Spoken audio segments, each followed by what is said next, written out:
भल आमे पछे मरीजु हेले जगा पेटरू काटी आमे केबे भी खाई पारिबु एते बाटरू आसीछु पूरी बड़दांड रे ठिया हैछु आउ हमर चिंता नाही मरिबा पूर्वरु जगार पतित पावन को आमे देखि पारुछु ना जगार पतित पावन को देखि मरी गले आमे स्वर्ग को जीवु हेले जगा भोगरु भाग बसेले आमे पापी होबु आम जगा आम केते दिन बंची रखिछि आमे केबे भी ताको उपास रखि पारिबुनी आम पाई आम जगा बड़ बड़ नुहे आम पेटर भोक किए नौंक दुर्भिक्ष नाई खंडगिरी कौन हुए गोटे एक्चुअली कंपटीशन 7-8टा पार्टी भितर हो गले माने ता नेक्स्ट कैंप टा कमजोरी लगे एत गुड़ाई खटिक आई सीट गुड़ाई मन आक्चुअली खंडगिरी अध्याय कलाकार ये सेटिक बुक हो जाती ये सरीगला कम आर वर्ष मे पार्टी यहाँ भी मन भाव किसी कलाकार रुहे किंतु सेमती तो लगे नेक्स्ट कैंप। नमस्कार जय जगन्नाथ। नाटक नहीं कहबी या जे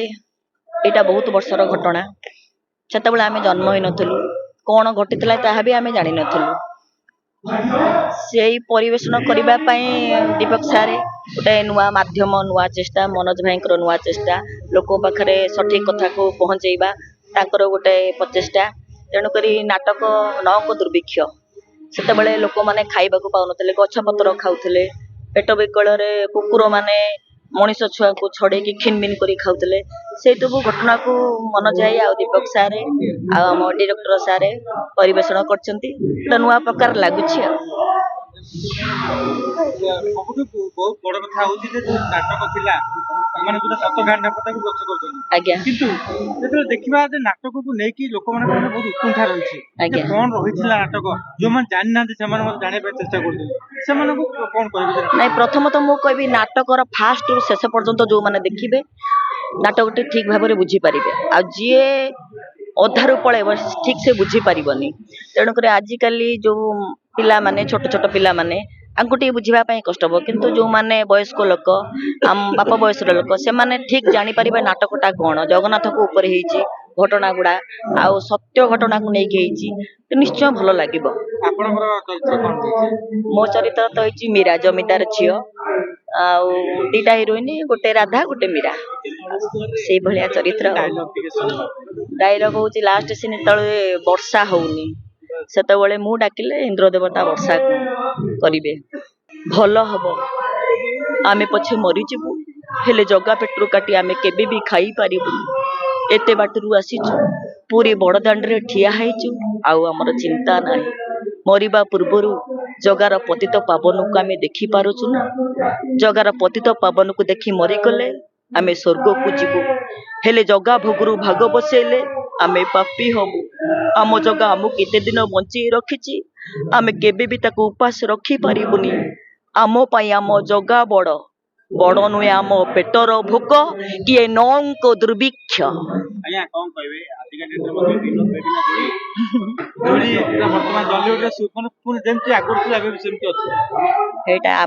प्रथम तो कई भगवान का आशीर्वाद द्वितीय रे दर्शक देवता का आशीर्वाद तांकोरी पे आमे दी जण आज पर्यंत जोड़ी हेकी रहिछु तांका आशीर्वाद जे पर्यंत थिबो आमे सेम थिबो कला परिवेषण करूथु।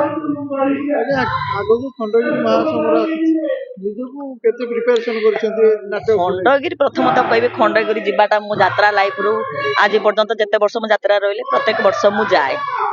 एटा होची कंपटीशन कोन सब तो कलाकार भाई भाई माने जे जेमता परिवेषण जाहाको जेमता नाटक मिलची लोकम पाखरे चरित्र मिलची लोकम पाखरे पहुंचेबा लोक दर्शक केते दूर ग्रहण करिवे न करिवे सेटा तांको ऊपर निर्भर करे किंतु हम कलाकार भितर एटा कंपटीशन होता आज मु इटी अछि काली सेटिक जिबी सी भी जो माने सेटी अछन ठीक आसीबे तने चेष्टा करू हम पार्टी केमते नंबर 1 हो सेति मोर आशा आज आपण ऑल ओडिसा बुली बुली यात्रा करथि आज्ञा खंडगिरी मंत्र कोन स्वतंत्रता थाए एक्चुअली कहया गले खंडगिरी गोटे एमिति कुंभ मेला जे को बहुत दर्शक बहुत बाटू दर्शक माने आसते देखिबा पाए जे यात्रा परिवेषण एक्चुअली सेटे डर माडे कहया गले एक्चुअली माने एते गुडे पार्टी कंपटीशन रुए मु भलो करबी से कहबो मु भलो करबी आरी भितरे गोटे डर भय रहे किंतु यात्रा करिबारे ओडिसा रे जदी मु कहबी सबटर भलो लागे से होची खंडगिरी कुंभ मेला या होची डर जेबे डर माने कोन मोर परफॉर्मेंस नै डर नुह ମାନେ ଅଡିଏନ୍ସ ପାଖରେ ମୁଁ ସଠିକ ଭାବରେ ପରିବେଷଣ କରିପାରିବି, ମୁଁ ନମ୍ବର ୱାନ୍ ତାଙ୍କ ପାଖରେ ତାଙ୍କ ହୃଦୟକୁ ମୁଁ ଛୁଇଁ ପାରିବି କି ନା, ଏଇଟା ହଉଛି ମୋ ଡର। ଆଉ କଣ ଆକ୍ଟିଂ କରିବା ପାଇଁ ଡର ଲାଗେ ସେଇଟା ନୁହଁ। ଆଜ୍ଞା ଅନେକ ସମୟରେ ଆମେ ଦର୍ଶକଙ୍କ ପ୍ରତିକ୍ରିୟା ନେଇଛୁ, କିନ୍ତୁ ସେମାନେ କୁହନ୍ତି ଖଣ୍ଡଗିରିରେ ଯୋଉ ନାଟକ ସେ ଦେଖିଛନ୍ତି ଅଲ ଓଡିଶା ଯୋଉଠିକି ଗଲେ ତାଙ୍କୁ ଟିକେ କମି ଲାଗେ, ଏଇଟା କଣ ସତ? ନାଇଁ ଖଣ୍ଡଗିରିଟା କଣ ହୁଏ, ଗୋଟେ ଆକ୍ଚୁଆଲି କମ୍ପିଟିସନ 7-8ଟା ପାର୍ଟି ଭିତରେ ହେଇଗଲେ ମାନେ ତା ନେକ୍ସଟ କ୍ୟାମ୍ପ ଟାକୁ ଟିକେ କମଜୋରି ଲାଗେ। ଏତେ ଗୁଡାଏ ଖଟିକି ଆଇଛୁ, ସେଠି ଗୋଟେ ମନ ଆଉ ଆକ୍ଚୁଆଲି ଖଣ୍ଡଗିରି ଅଧେ କଳାକାର ଏଠି ସେଠିକି ବୁକ୍ ହେଇଯାନ୍ତି, ଏଠି ସରିଗଲା କାମ ଆର ବର୍ଷ ମୁଁ ଏଇ ପାର୍ଟିକି ଯିବି, ଏଇଟା ବି ମନୋଭାବ କିଛି କଳାକାର ଭିତରେ ରୁହେ। କିନ୍ତୁ ସେମିତି ତ ଲାଗେ ସେଟା ନେକ୍ସଟ କ୍ୟାମ୍ପଟା। ଖଣ୍ଡଗିରିରେ ସେଇଥିପାଇଁ ଭଲ କରନ୍ତି କି ନାଇଁ ନାଇଁ ସେଇଟା କହିବା କଥା ନୁହେଁ, ଏଟା ଭୁଲ କଥା। ପାର୍ଟି ଚେଞ୍ଜ କରିବା ନୁହେଁ, ମାଲିକ ମାନେ ଚାହାନ୍ତି କିଏ କାହାକୁ ନବ ସେଇଠି ଟିକେ ଯାଇ ଦେଖନ୍ତି। ସେଇଠି ରଫା ହଁ ଦଫା ହଁ ଲେଖା ହଁ ଲେଖି ହେଇଯାଏ। ତା କଳାକାର, ଡିରେକ୍ଟର, ରାଇଟର, ମାଲିକ, ପରିଚାଳକ ସମସ୍ତେ ସେଇଠି ଗୋଟେ ଜାଗାରେ ଏକଜୁଟ ହୁଅନ୍ତି। ପ୍ରତ୍ୟେକଟି କଳାକାର ମାନଙ୍କୁ ଦେଖନ୍ତି, ପ୍ରତ୍ୟେକଟି ପାର୍ଟି ମାନେ ବୁଲନ୍ତି, କଳାକାର ମାନେ ପାର୍ଟି ମାନଙ୍କ ପାଖକୁ ଯାଆନ୍ତି, ଏଇଟା ଗୋଟେ ଖୁସିର ସମାରୋହ। ଆଚ୍ଛା ଆଜିକାଲିକା ଜେନେରେସନର ପିଲାମାନେ ଏଇ ନାଟକ ଦେଖିବା ଦରକାର କି?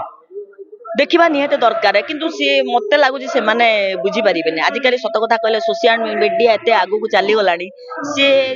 ଏତେ ପର୍ଯ୍ୟନ୍ତ ଧୈର୍ଯ୍ୟ ଧରିକି ନାଟକ ଗୁଡାକୁ ଦେଖିପାରିବେ ମତେ କାହିଁ ଲାଗୁନି, କିନ୍ତୁ ଦେଖିଲେ ତାଙ୍କୁ ନିଶ୍ଚୟ ଭଲ ଲାଗିବ। 3 ଘଣ୍ଟା ସିଏ ବଲିଉଡ ଫିଲ୍ମ ଦେଖୁଛନ୍ତି ହଲରେ। ଫିଲ୍ମ ଦେଖିବେ କିନ୍ତୁ ଏଇ ଯୋଉ ଭୋକ ଭାତ ପତର ଖାଇବା, ଏଇ ଯୋଉ ମଣିଷ ମାଂସ ଖାଇବା କେଦୂର ତାଙ୍କୁ ଠିକ ଲାଗିବ ମତେ କାହିଁ ଲାଗୁନି ସିଏ ସେତିକି ଧୈର୍ଯ୍ୟ ଧରିକି ବସି ପାରିବେ। କିନ୍ତୁ ବସିଲେ ନାଟକଟା କଣ ହେଇଛି ଆକ୍ଚୁଆଲି ସେମାନେ ଅନୁଭବ କରିପାରିବେ।